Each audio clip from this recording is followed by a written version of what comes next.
Hello, and welcome to this whistle-stop tour of banking and how that works, or in quite a lot of cases doesn't work for charities. My name's Stuart Davis. I'm from Stuart Davis Consulting.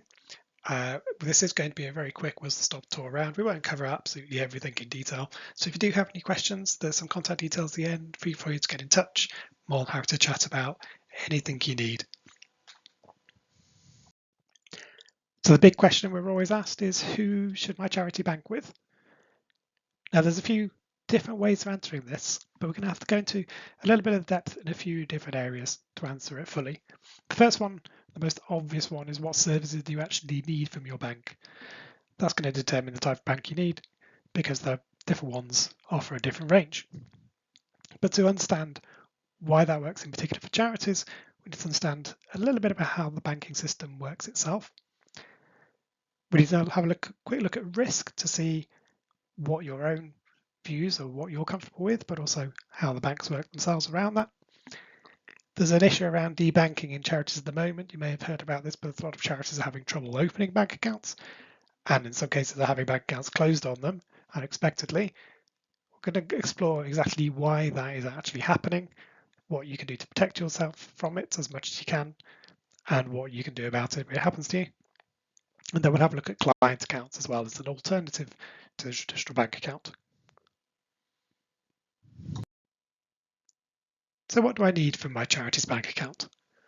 Well, the answer to that is all about how complex you are. How many things have you got going on, really? If you're a very simple charity, not a lot of money, all in pounds, don't really send money anywhere, don't really get a lot of stuff in, you can get away with a pretty standard bank account. But as soon as you start breaking things down into different categories, you might find you're more complex. And the more things you have, the bigger and more robust a bank account you need, or a banking service that you need. And these are the things you then need to go out and find. So as with most things, when you're trying to procure things, the best thing to do is try and write down a list of the things that you need. Get those in order, and then we can go and find a bank that does it. But as a general rule of thumb, the more complex you're going to get, the more closer you are going to be to the big name banks for what you need to do. So let's break them down into a few categories that are on the screen here. So the first one is the electronic payments. Almost all payments are done electronically now. You might still have a checkbook somewhere. Nobody uses them. Okay, you're almost certainly going to pay something online to somebody somehow. And there's different ways that happens. So there's BACS, that's the old one that takes 3 days to clear. There's faster payments, which is the sort of a newer one that becomes instant, but you might get charged for that a little bit more. So the question is, how often are you going to do that? Do you need to pay hundreds of people at a time because you've got a giant payroll, or a huge number of suppliers, or a load of partners that suddenly need to go, or tons of beneficiaries? If you need that you need to be done in volume, then you need a bank that can handle you giving them a volume transaction. Then there's international payments. Where are you sending money? Where are you receiving money from? Do you need either of those places abroad? What currencies do you need to be converting those things to? How exotic is the currency you're going to? So if you're going from your US dollars or to euros, that's much more straightforward than if you're going to send it into Ugandan shillings. So think about those kind of requirements too. Incoming money is also a big decider of this, because there's lots and lots of ways you can get money in. Yes, people can send you money through the banks and through fast payments, but you might also get cash donations. So how are you going to get your cash to the bank? Or have you got people subscribed up for direct debits? Well, you need somebody to be able to process the direct debits as well. What about card payments? Are you taking Stripe? Do you take PayPal? All those different things, they all need to feed into your bank account, and you need to be able to know where those transactions are, reconcile them as straightforwardly as possible. The more of those you have, the more of the different types, as well as the higher the volume is, the more complex you're going to become.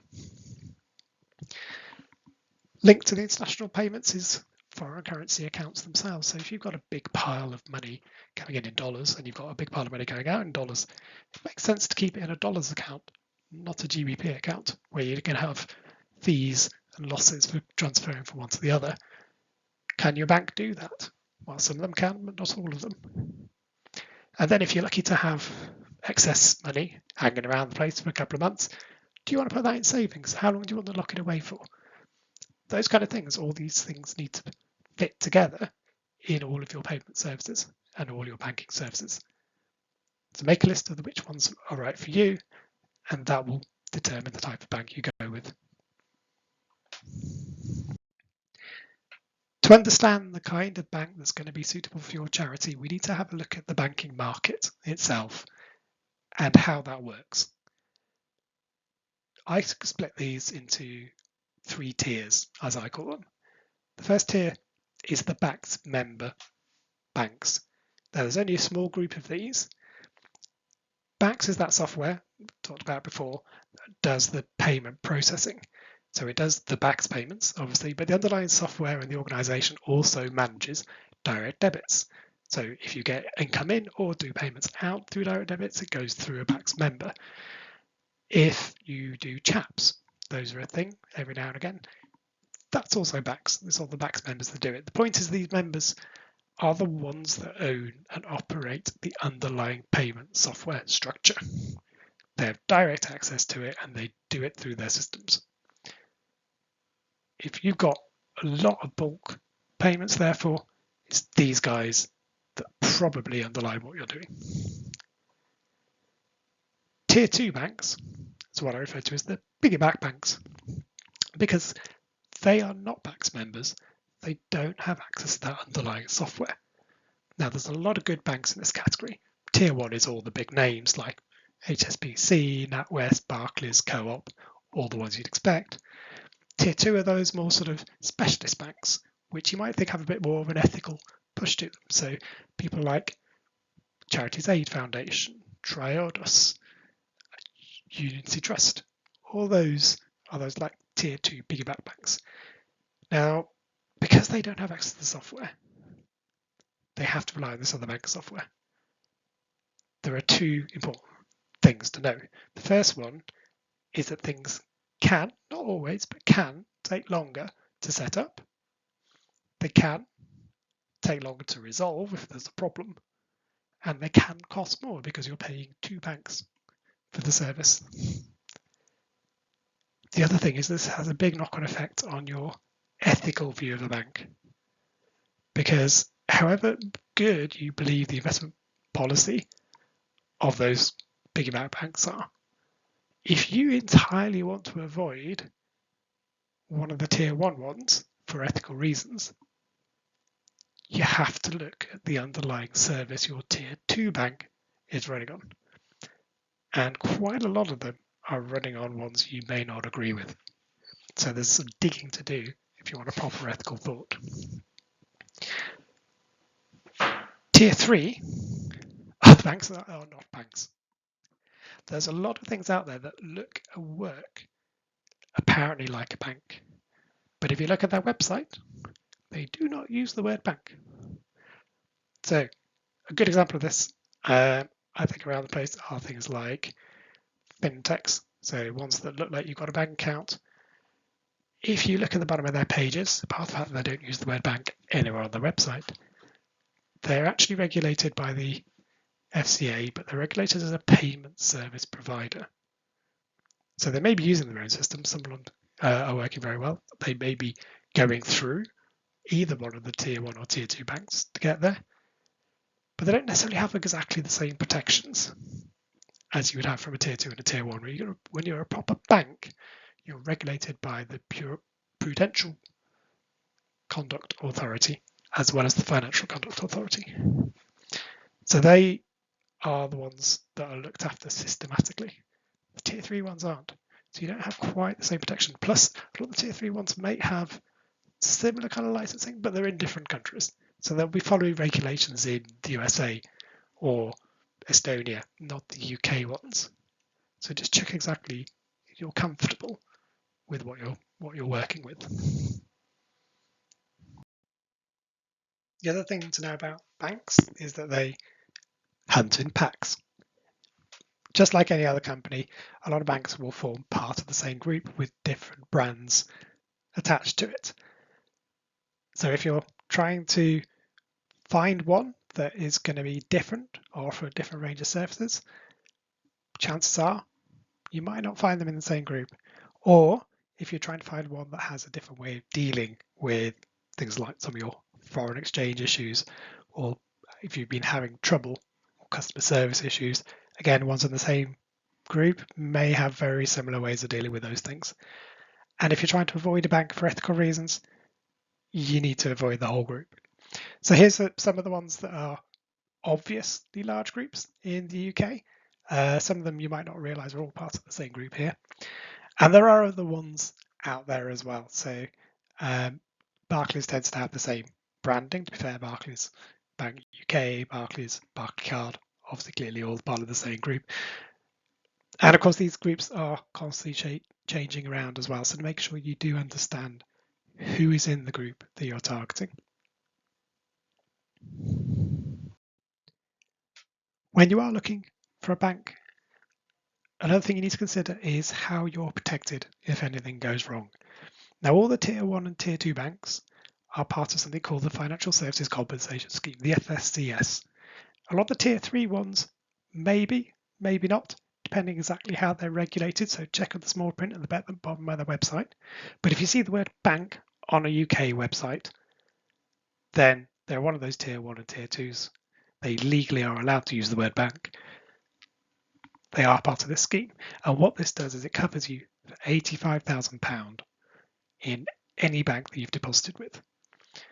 Now, that covers all the deposits you have in that bank. So if you've got a separate savings account, it's included in that 85k total.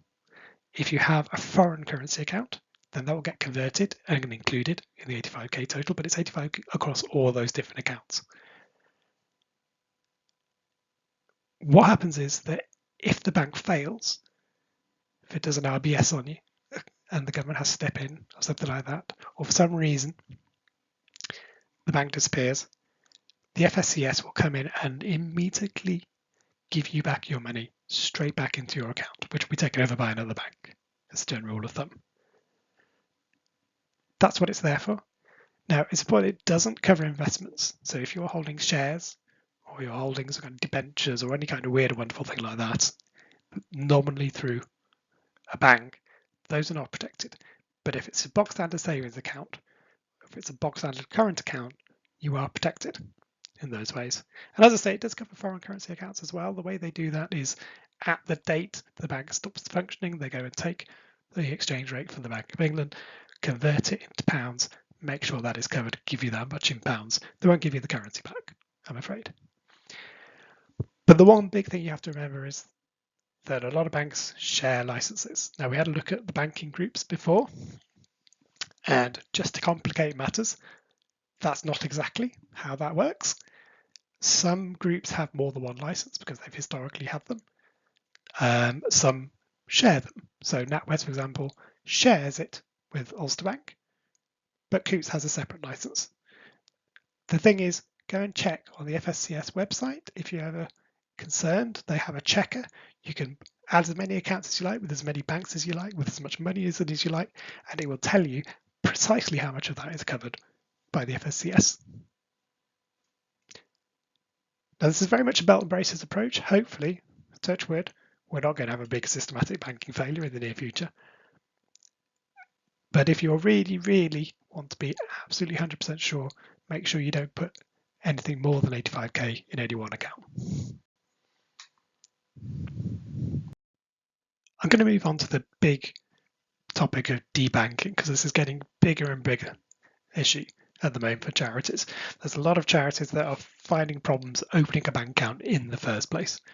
They either just get refused point blank by bank after bank after bank, or they do get through a process, but that process is inexorable. It takes months. I've heard of stories taking up to a year to get a bank account for some charities. At the other end of the scale, there's charities that have had a bank account, a really good banking relationship, they thought, for years. But suddenly a bank has turned around and gone, nope, don't want you anymore. Not going to tell you why. You've got 6 weeks to close your account. Find yourself another bank. They won't even say why.